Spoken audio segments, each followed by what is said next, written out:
Hey, Badan mampuk ini. please, stop. Kenapa? Hah? Asli. Weh!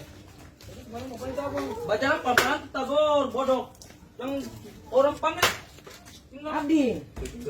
Babi nih. Sama senang. Kamu paling jago-jago ya.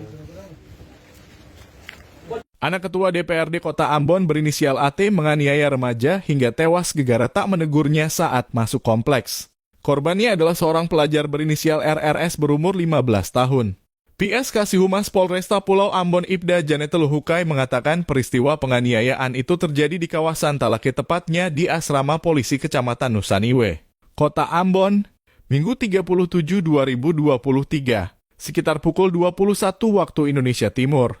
Kejadian itu bermula saat korban dan temannya MFS pergi ke rumah saudaranya di kawasan Talake untuk mengembalikan jaket.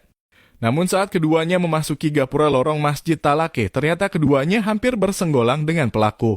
Dalam perjalanan keduanya ke arah rumah saudara, ternyata pelaku AT mengikuti mereka. Lalu tiba-tiba pelaku datang dan memukul korban sebanyak 3 kali, ucap Janete dalam keterangan tertulisnya, Sabtu 31 Juli 2023. Korban katanya dipukul saat masih menggunakan helm. Hal membuat korban langsung pingsan di tempat. Saat pemukulan, pelaku sempat mengoceh kepada korban bahwa kalau masuk di orang kompleks itu suara abang-abang dan bawa motor pelan-pelan karena pelaku juga masuk orang kompleks buat hal serupa, ujar Janete.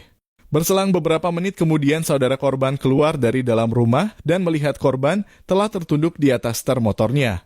Saudara korban sempat meneriaki pelaku bahwa kalau terjadi hal tak diinginkan kepada korban maka pelaku harus tanggung jawab, tutur Janete. Usai melihat pelaku pergi, saudara korban dibantu saksi MFS mengangkat korban masuk ke dalam rumah dengan tujuan menyadarkan korban, namun korban